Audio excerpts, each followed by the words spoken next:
Welcome, ladies and gentlemen, Gungans and droids across the galaxy, to today's highly anticipated video of an in-depth breakdown of all the Galactic Legends and Galaxy of Heroes from best to worst. We're going to be analyzing the 4 Galactic Legends and Galaxy of Heroes, Supreme Leader Kylo Ren, Rey, Sith Eternal Emperor, and Jedi Master Luke Skywalker in 15 different areas of the game. So let's start off with this first score chart I have right here for you guys. We're going to be looking at 3 chunks of grades, basically. This first chunk of grades is going to be in regards to the character requirements. Can you build good teams with these characters you're farming? And how are these characters before and after the ultimate? And how the scoring is going to work is for each category, you can get either a 1, 2, 3, or 4, 1 being the best, 4 being the worst, and then we're going to total all these scores and divide them to get you the average score. So the lower the number you are, the closer to 1, the better character you are, and the closer you are to 4, the least desirable character you're going to be. If you're a new player in Galaxy of Heroes or want the least path of resistance to getting your first Galactic Legend, by far Sith Eternal Emperor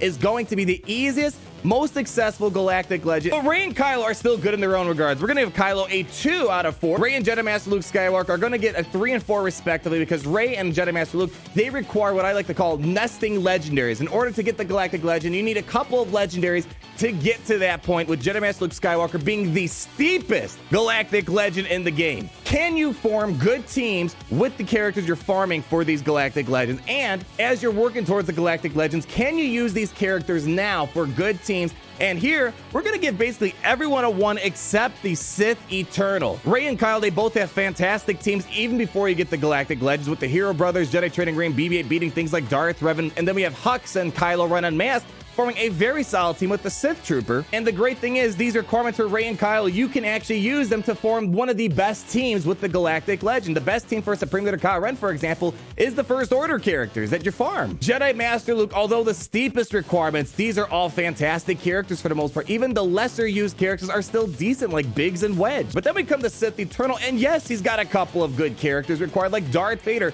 Darth Vader is the best free-to-play character in Galaxy of Heroes, but really 2 problems here. You don't really farm a good team with the requirements. You farm bits of a good team, like Darth Vader's good in a team of some sort outside of the requirements. They do force you to farm 3 of the best Imperial Troopers, but you're still missing the rest of the squad, so you still don't have a team there. And the worst part about it is, when you finally unlock the Sith Eternal, really the best teams with the Sith Eternal are not any of the requirements that you use to farm to get him in the first place. Now, it's one thing to unlock the Galactic Legend, but the second thing you got to worry about is the ultimate ability. That's the last bit of viability. I consider the ultimate being about 30% of the Galactic Legend's power capabilities. Rey, I think, is going to be the best non-ultimate Galactic Legend. Some would argue she's actually better in her non-ultimate form because she uses Sudden Whirlwind so much. Sudden Whirlwind, in my opinion, should have been the ultimate, with constantly deleting characters. Kylo Ren's getting it too. Before ultimate, he's a bit more tameable. It's easier to work around it because he doesn't go into a state of invincibility, and he doesn't increase his stacks of Siphon, with Palpatine being the worst one in my opinion. Without the ultimate, he is missing the big attacker part of his kit to instantly defeat characters.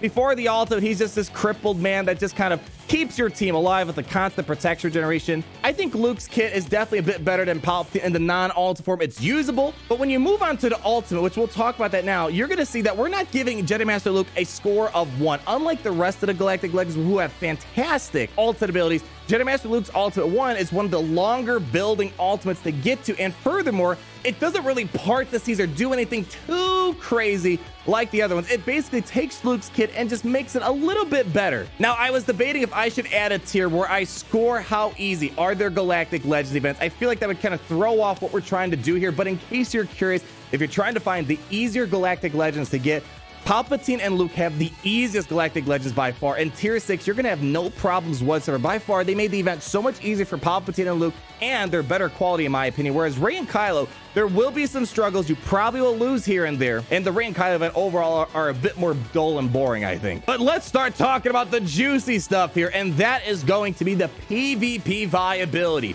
of these Galactic Legends. Arguably the most important thing of Galaxy Heroes in Squad Arena, by far the most versatile Galactic Legend in my opinion, is going to be Rey. So assuming any characters are available to you for Squad Arena, Rey and Jedi Master Luke, I think, have the edge in terms of arena offensive and defensive performance here. Mainly because Rey, as we're going to talk about more, she is the ultimate light side character. She can work with so many different light side characters out there. Of course, the Resistance, but she can also work very well with Jedi, and people are using Jedi Knight Revan, Gas, for example, Jedi Knight Luke with Rey. Rey is incredibly flexible, and people fall less with Rey on defense in Arena, as well as Jedi Master Luke. Assuming you can put all the best Jedi together, General Anakin Skywalker, Jedi Knight Luke, Revan, Hermit Yoda, Yoda, Shaak Ti, whatever the composition might be, I rarely fall on defense with my Jedi Master Luke team. This is by far the best area where Jedi Master Luke exceeds, in my opinion. His biggest weakness, though, is going to be Sith Eternal. But why do we give Sith Eternal a score of 3? Sith Eternal is going to be kind of interesting. I will admit,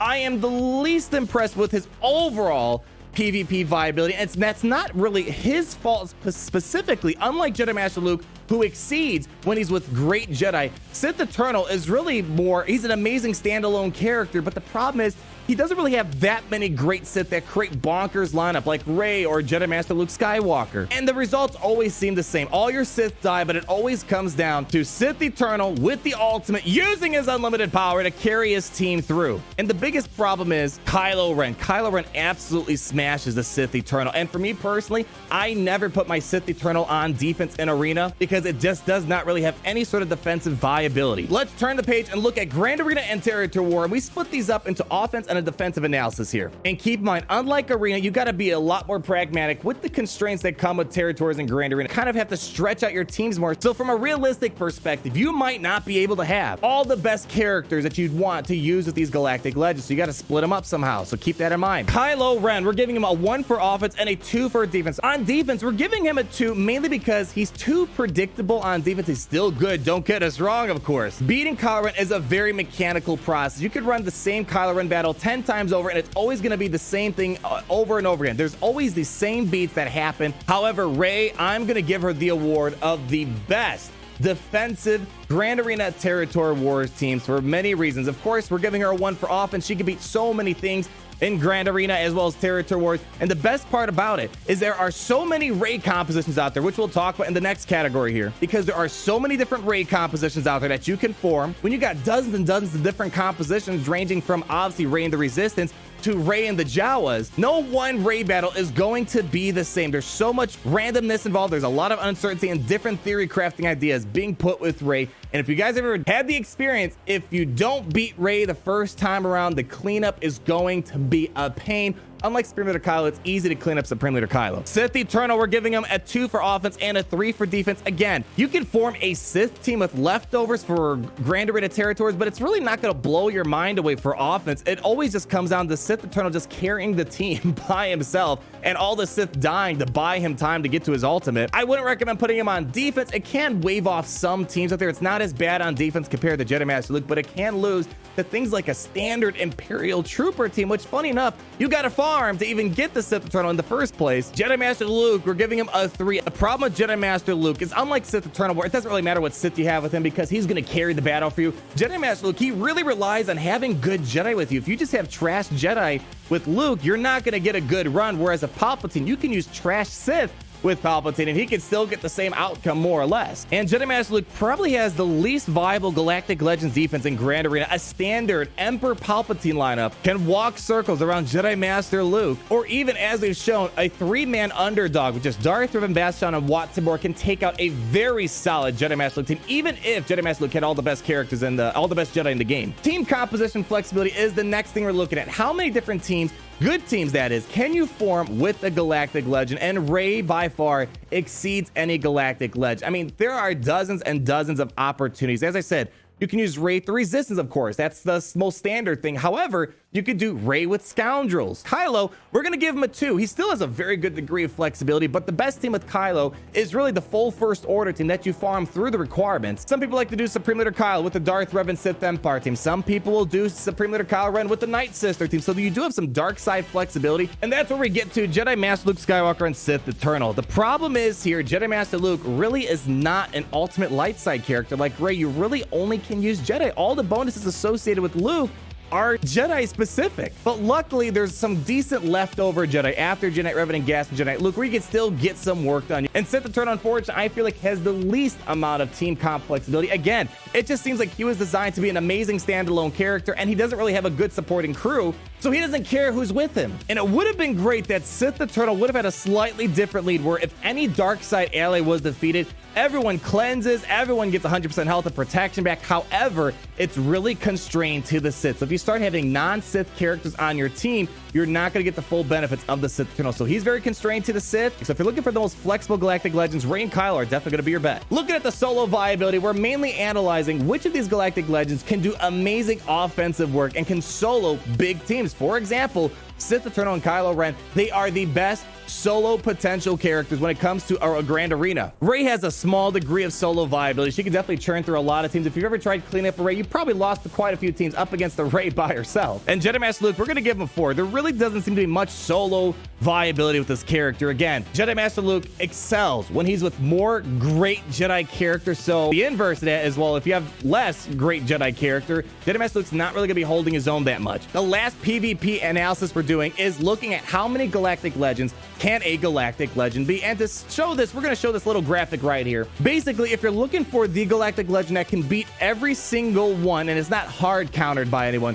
Rey is going to be your go-to Galactic Legend. She doesn't really hard counter a Galactic Legend out there. The rest of the Galactic Legends, we're going to get it too, because with Kylo, Palpatine, and Jedi Master Luke, they all have a weakness. Sith Eternal is crushed by Kylo Ren. Jedi Master Luke gets absolutely obliterated by the Sith Eternal, and Kylo Ren gets smashed by Jedi Master Luke Skywalker. So they all have a weakness, whereas Rey's kind of in the middle that can kind of survive in all the mess that's out there. So looking at the PvP score, and we see that Rey comes out on top slightly above Supreme Leader Kylo Ren, only a minor difference between them. Now, the last thing we gotta talk about is the PvE viability of these characters. The raids, the Galactic Challenges, Geonosis territory battles, the challenge tiers. And honestly, I can cut this really short and save you the time. We should just say that Supreme Leader Kylo Ren is the go-to for PvE content in Galaxy Heroes. Perfect ones across the board when it comes to PvE viability. Supreme Leader Kylo Ren is the first, and to this date, the only Galactic Legend that can completely solo the heroic Sith raid. And I think Kylo Ren is the reason why we're not going to see as much raid viability with these new Galactic Legends, because Kylo Ren poses problems for future raids due to his massive power ceiling. Because with the Siphon increasing his stats, Supreme Leader Kylo Ren has an unlimited ceiling for power growth because of how Siphon works. We're going to give Rey a 2 for the heroic Sith raid. She can't solo the whole entire raid, but she can get through a couple of phases. You can also auto the AAT raid, so we'll give her a 1 in that regard. She doesn't do it as glamorously as Kylo. And Palpatine and Luke, they're going to get pretty low scores. I actually feel like Palpatine's weakest capability is the raids in the game. Again, he doesn't really have a good Sith team to get massive damage out there. Yeah, you could try with the Sith Empire. You'll get good damage. Don't get me wrong, good damage. But you're much better off using other teams out there to get bigger scores into Sith than Sith Eternal, it seems like so far. Now, Galactic Challenges seems to be more of a thing. I don't know how important or how much emphasis we should put on here. We could probably completely delete Galactic Challenges because, one, the good rewards